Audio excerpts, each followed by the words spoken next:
Mas uma vez estou aqui para mostrar alguns fatos.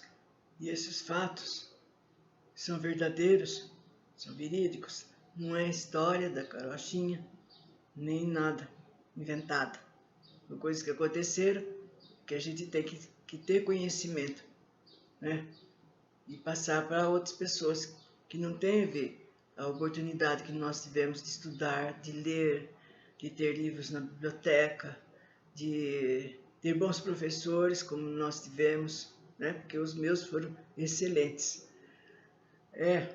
Mas às vezes não depende só também do professor, também depende no nosso aprendizado, da maneira que nós aprendemos, da maneira que, se nós não temos problema, né? Porque ninguém caminha igual ao outro, né? Visto que ninguém foi criado na mesma hora que o outro. Tem espíritos mais velhos que eu, tem espírito mais novo, foi criado depois. Mas, como eu estava falando, nós estávamos falando sobre o terrível problema do suicídio, e que é uma coisa horrível. Então, que foi falado, né, do suicídio de Judas Iscariote, que viveu naquela época como um dos apóstolos de Jesus. Porque Jesus já era, antes de Jesus reencarnar, gente, já foi tudo, era tudo determinado, tudo que ia acontecer, né? Então, antes da reencarnação de Jesus, da Virgem Maria, do pai dele, então eles tiveram muito tempo se preparando para esse fato, né? Que ia ser o dia que Jesus ia ser crucificado. Então, não era de uma hora para outra que foi criado isso. Então, cada um dos apóstolos sabia, evidentemente, o que ia acontecer, e como e por quê, né? E Jesus, ele estava bem evoluído, mas houve necessidade, porque a terra naquela época, como vocês viram, que os hebreus, como é que eles eram, estava necessitando de vir um missionário, né, uma pessoa para impor a conduta. Então veio Moisés, bem antes mesmo, para preparar o terreno, para preparar aquelas cabecinhas, que para depois, quando Jesus viesse, fosse mais fácil para ele. Então não é de uma hora para outra, nem com o estalar dos dedos que isso aconteceu. Mas aconteceu o quê? O Judas, ele ficou tão desesperado, tão aflito, gente. Então eu vou tornar a falar, porque eu falei um pouco depressa, então a pessoa fala, nossa, falou do Judas, depois falou do André Luiz, quem é esse André Luiz? E assim por diante. Mas o Judas, ele naquela época, ele estava encarnado aqui com Jesus, e aconteceu o martírio de Jesus. E o Judas se matou por causa do desespero daquilo que ele fez, que ele não devia ter feito aquilo. Mas, como todo suicídio que vocês estão vendo, que eu tenho falado, a pior coisa que pode ter, tirar a vida, né? Essa fonte criadora. Só Deus que nos tira a nossa vida, somente Ele, mais ninguém. Então, ele sofreu muito lá no espaço, e Jesus falou para ele, não se aflija, irmão, eu vou ajudar você. Um dia você vai reencarnar e você vai retificar esse malefício seu. Porque vocês viram que todo suicida tem que passar, né, por sofrimentos muito grandes, até ele se refazer daquilo que ele fez. E foi o que Judas aconteceu. Ele passou por várias encarnações, por várias vidas, né? E teve outra, mas o tempo é pouco. Se eu for ficar falando de outra desencarnação dele, que a gente soube, então demora muito. Então vou falar só dessa daí que já foi falado da Joana d'Arc, né? Do sofrimento que ela teve, por querer ser boa, por querer ser ajudada. ele sofreu, passou pelo suplício. E depois foi reencarnando, reencarnando, até que ele, aqui no Brasil, ele reencarnou na cidade de Rio de Janeiro, né? E ele veio ser um médico muito importante, muito inteligente, né? Teve a sua família, seus filhos, mas acontece, né? Como acontece agora, muitas pessoas se dão a beber inadvertidamente, porque uns podem, aguentam, ter resistência, ter organismo, mas acontece que no caso dele, começou a apresentar problemas de saúde e ele faleceu, né? O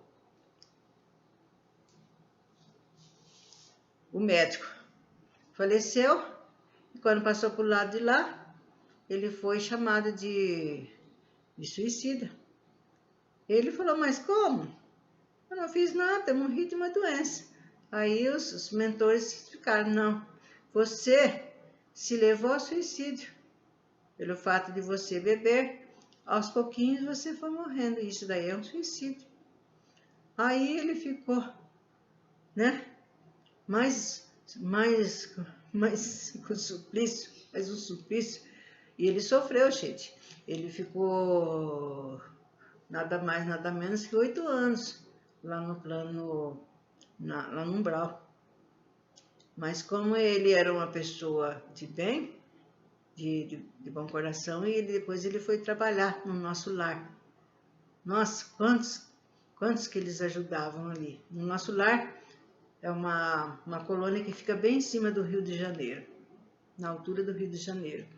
E aí ele trabalhou bastante, simplesmente, começou como um simples médico, atendendo aqueles espíritos que chegavam lá necessitando de ajuda. E aí, nesse meio tempo, o Chico Xavier, que todo mundo conhece, trabalhando na mediunidade, como médium, recebia os espíritos, ajudava os sofredores daqui, faziam trabalhos de materialização, outros trabalhos que depois mais para frente vai ser falado, que acontece no espiritismo, né? Aí ele resolveu então trabalhar junto com o Chico Xavier, ditando, porque ele era muito instruído, gente, ditar poesias, coisas lindas, coisas maravilhosas, né? Ele tem um outro chama Emanuel, ouvi falar que ele está encarnado no momento. E muitos outros, né? Que tinha Maria das Dores, Meimei, nossa, tem um monte de entidades que deram a sua aparecida ali nesses livros. E com isso, quando ele viu, deu nada mais, nada menos que 16 livros, gente. 16 livros espírita. E com isso, ele conseguiu sua euforia, quer dizer, sua liberdade, sua retificação que ele estava esperando. Então, ele está livre de tudo isso agora. Então, por isso que eu tornei a explicar, porque a gente fala muito depressa, e eu sei o que se passou, mas acontece que muita gente não sabe desse fato, desse conhecimento, né? Muitos nem sabem dessas parábolas, porque não lê o Evangelho. Seja lá qual religião, a gente tem conhecimento, gente. Seja evangelista, seja... tem grupos de espírito, de pessoas que se reúnem com a finalidade única de estudar sobre espiritualidade. Nem por isso ele é taxado como espírita. Eles se reúnem para saber, para como resolver esses problemas do humano, né? Então, por aí vocês viram o quão maravilhoso foi saber desses fatos. Então, como nós estamos falando ainda do mandamento não matarás, nós vamos falar de um outro, que se chama eutanásia. Isso daqui a gente já viu muitas vezes na televisão, em filmes, agora atualmente na nossa vida, no dia a dia, relatando que a família desligou as aparelhagens de tal pessoa, outros que estavam numa briga danada porque uma parte queria desligar, a outra não, que deixasse. Ah, mas ele está sofrendo. Vamos dar liberdade ao seu espírito para que ele pare de sofrer. Mas isso porque eles não têm conhecimento do que acontece depois, não é? Então a eutanásia aqui vai explicar, né, como se deve proceder.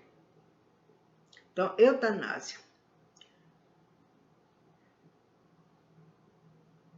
Deve-se pôr um fim às provas do próximo, o que é preciso por respeito a Deus, à vontade de Deus.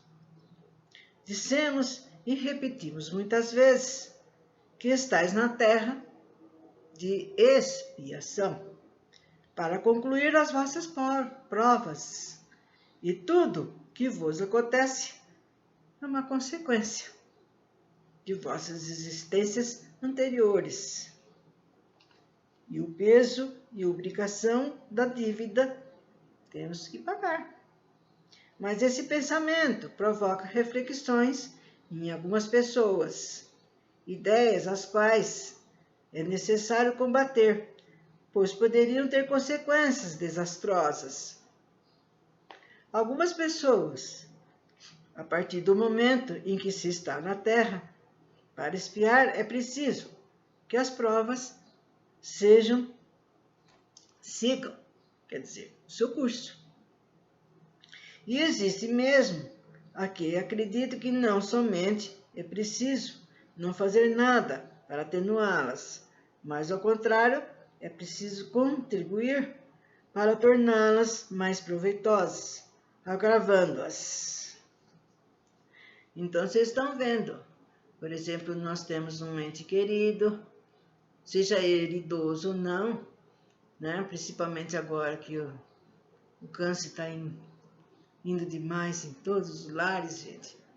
E então, não tem como fazer para aquele sofrimento. Às vezes, nem a morfina consegue parar da pessoa sentir dor. Então, isso é um sofrimento terrível para aquele ser que está ali e para os seus familiares.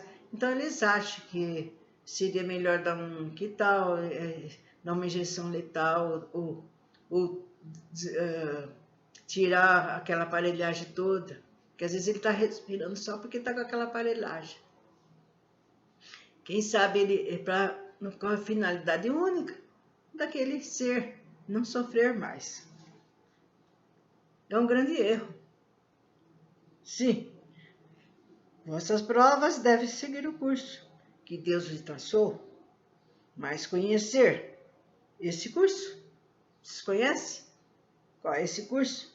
Só Deus sabe. Saber até que eles podem dever ir, até onde deveriam ir. Ou se o vosso Pai misericordioso não desse sofrimento daquele vosso irmão, não irá mais além? Está dizendo. Sabeis se a providência não vos escolheu, não como um instrumento de suplício para agravar o sofrimento do culpado, mas como alívio de consolação que deve cicatrizar as chagas que sua justiça tenha aberto. Quando virdes, pois, um dos vossos irmãos feridos, não deveis dizer, é a justiça de Deus. É preciso que ela siga o seu curso, mas dizer isso ao contrário. Vejamos que meu Pai misericordioso colocou em meu poder para suavizar o sofrimento do meu irmão. Vejamos se as minhas consolações morais, o meu apoio material, meus conselhos não poderão ajudar a ele a transpor esse sofrimento. Porém, o ânimo, com paciência, com resignação. Vejamos mesmo se Deus não colocou em minhas mãos os meios de fazer parar esse sofrimento se não me foi dado também, como prova, como expiação, deter o mal e substituí-lo pela paz. Ajudai-vos uns aos outros, sempre em suas provas. Nunca vos torneis instrumentos de tortura para ninguém. Pode, sem receio, usar os seus esforços para suavizar a amargura da expiação ao próximo, mas somente Deus pode dela ou prolongá-la, detê-la. Somente Deus que pode fazer com que aquela pessoa morrer ou então continuar viva.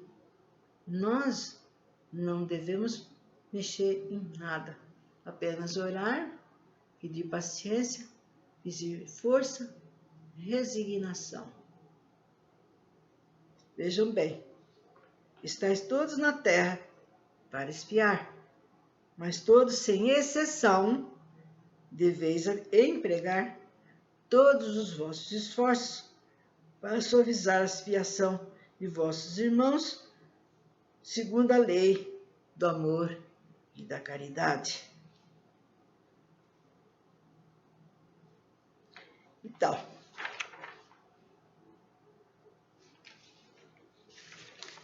por que, gente? Vocês vão entender, vai falar aqui, que aquele espírito que está ali, né, ele precisa ir até o ponto X do seu desencarne.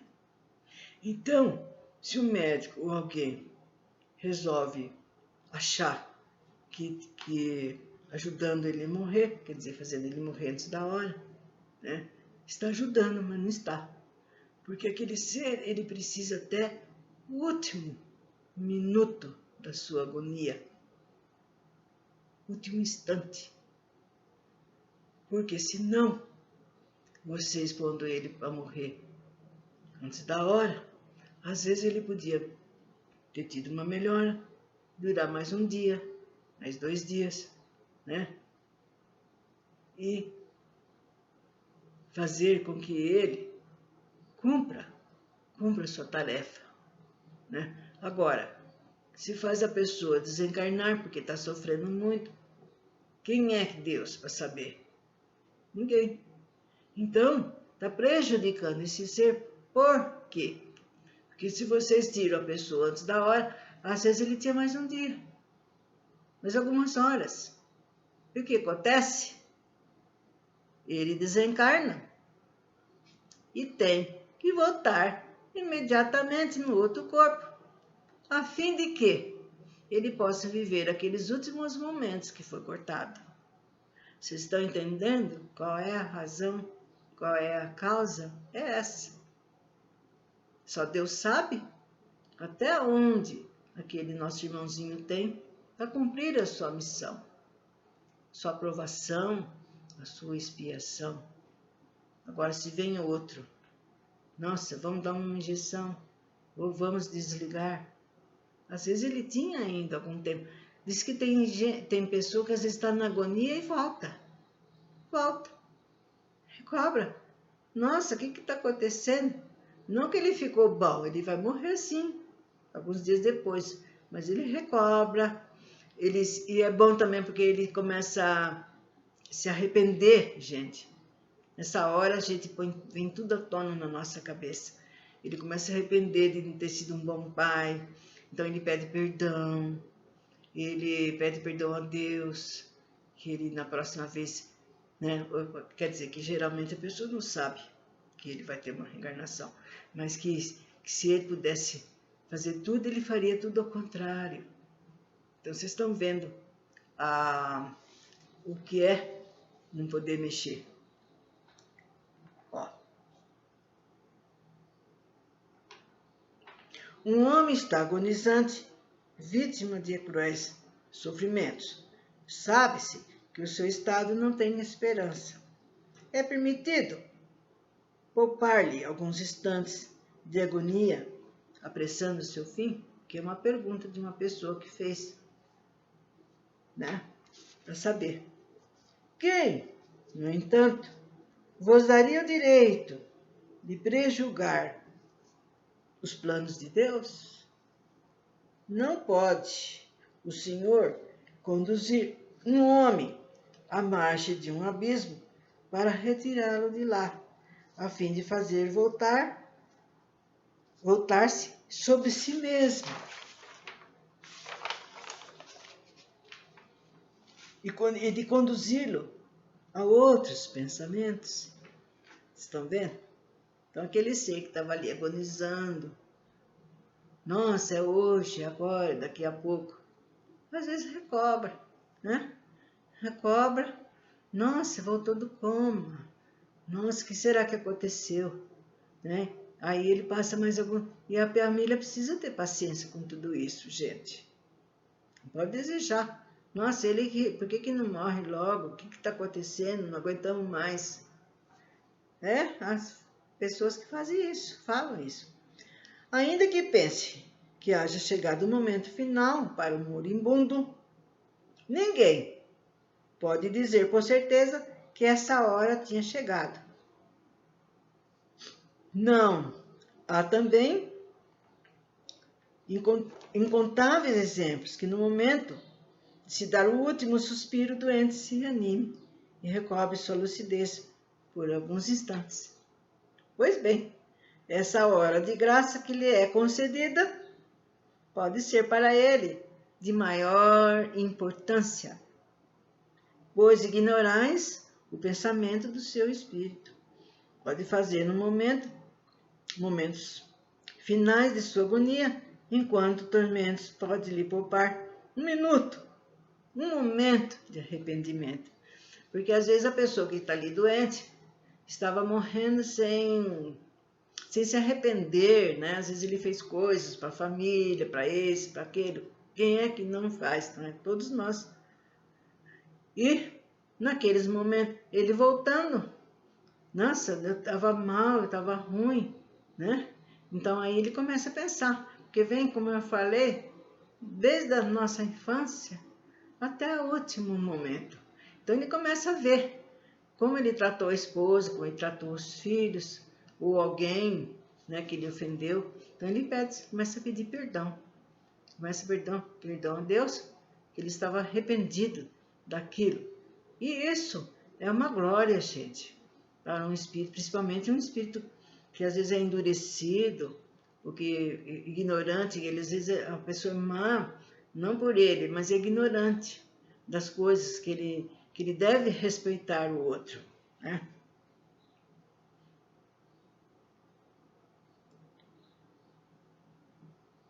Bom, o materialista que apenas vê o corpo, não se dá conta da alma, não pode compreender essas coisas.